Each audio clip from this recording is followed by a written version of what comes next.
Sinalização de trânsito. Importante elemento de comunicação visual para a mobilidade das pessoas. A sinalização cumpre exatamente esse papel: se comunicar para que as pessoas possam transitar de forma segura e fluida. A sinalização precisa, entre outras coisas, estar visível, ser legível e, preponderantemente, ser legal. Ela precisa respeitar os preceitos legais, mas infelizmente nem sempre isso acontece. No vídeo de hoje eu vou mostrar alguns exemplos de sinalizações que não respeitaram esse preceito legal, afetaram a comunicação de trânsito, como os órgãos podem ser responsabilizados e qual o papel meu e seu de, quando nos depararmos com situações como essa, sabermos o que fazer. Eu sou o professor Carlão, você está no Manual do Trânsito, o mais completo canal sobre trânsito e mobilidade humana do YouTube Brasil. Bom, em primeiro lugar, esse vídeo não tem a pretensão de ser uma aula de sinalização de trânsito. A sinalização ela é muito complexa, cheia de subdivisões, e num vídeo curto para o YouTube seria impossível a gente poder explanar na amplitude que o assunto requer. E tem, sim, muita coisa que pode ser dita. Mas hoje eu quero mostrar dois pontos específicos. Quando nós encontramos algum tipo de sinalização que está irregular, qual é a responsabilização dos órgãos que implantaram equivocadamente, erroneamente, ilegalmente, e como nós, cidadãos ou entidades civis, podemos nos movimentar para que abusos como esses possam ser inibidos e, quem sabe, um dia eliminados totalmente da mobilidade de todas as pessoas. E como eu adiantei, a sinalização é muito complexa e possui muitas subdivisões. Quando a gente fala, por exemplo, em sinalização vertical, a gente está falando aí em placas. E quando vamos falar especificamente de placas, nós temos outras subdivisões. Nós temos as placas, por exemplo, de regulamentação, que são aquelas placas em que nós temos que obedecer e são elas que, quando desrespeitadas, constituem infração de trânsito.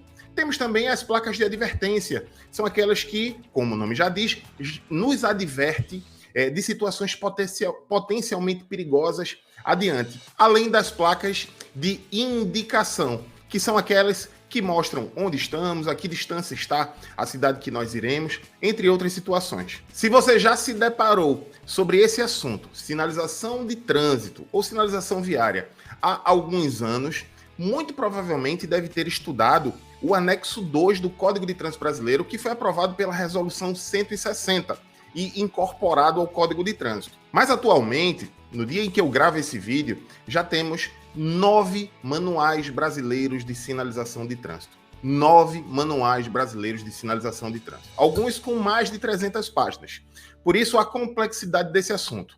Não vou falar sobre eles, mas só para que você saiba, veja aí quais são os manuais um a um. Volume 1, Manual Brasileiro de Sinalização Vertical de Regulamentação. Volume 2, Manual Brasileiro de Sinalização Vertical de Advertência. Volume 3, Manual Brasileiro de Sinalização Vertical de Indicação. Volume 4, Manual Brasileiro de Sinalização Horizontal. Volume 5, Manual Brasileiro de Sinalização Semafórica. Volume 6, Manual Brasileiro de Sinalização dos Dispositivos Auxiliares.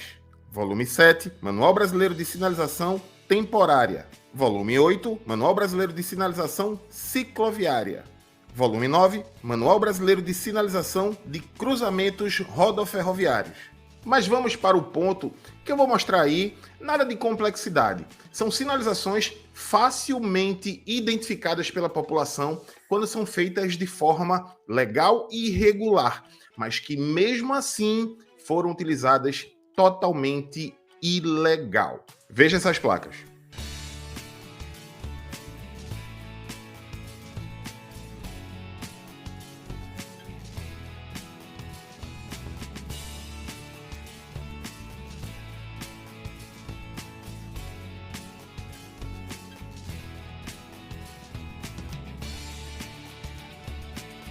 Logo no início do Código de Trânsito, o parágrafo 3º do artigo 1º define o seguinte: os órgãos e entidades componentes do Sistema Nacional de Trânsito respondem, no âmbito das respectivas competências, objetivamente por danos causados aos cidadãos em virtude de ação, omissão ou erro na execução e manutenção de programas, projetos e serviços que garantam o exercício do direito do trânsito seguro.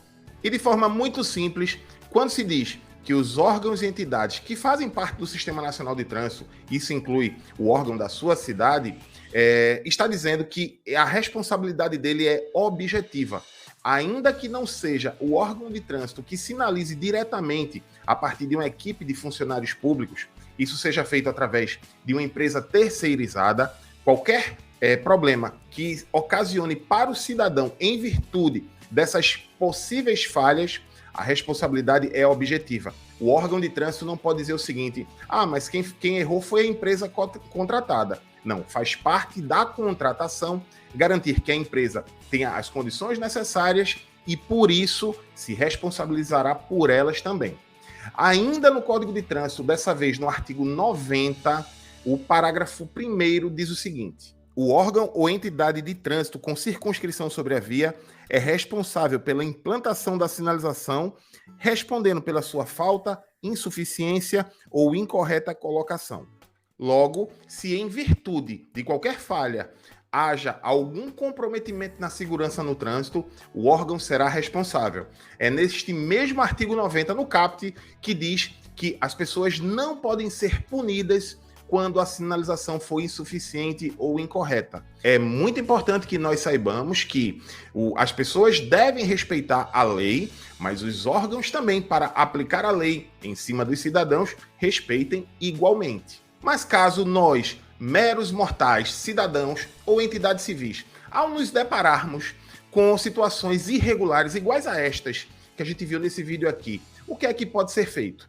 Para isso existe o capítulo 5 do Código de Trânsito Brasileiro, do cidadão, que tem apenas 2 artigos.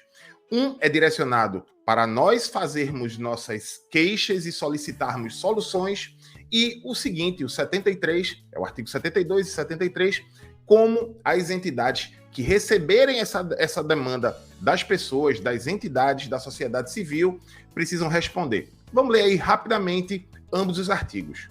Todo cidadão ou entidade civil tem o direito de solicitar por escrito aos órgãos ou entidades do Sistema Nacional de Trânsito, sinalização, fiscalização e implantação de equipamentos de segurança, bem como sugerir alterações em normas, legislação e outros assuntos pertinentes a este Código.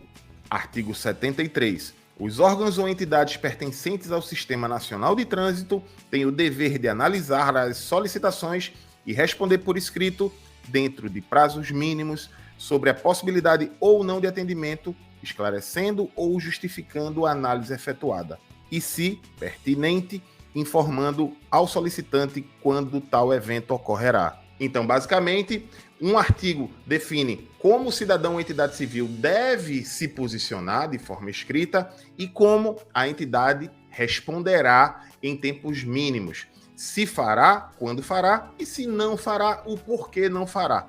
Mas para o vídeo não ficar muito longo, eu vou deixar agora no final um vídeo que eu explico exatamente o passo a passo para você proceder e reclamar a qualquer órgão de trânsito que porventura tenha errado. Não apenas na parte da sinalização. Por exemplo, a implantação de uma lombada que esteja irregular.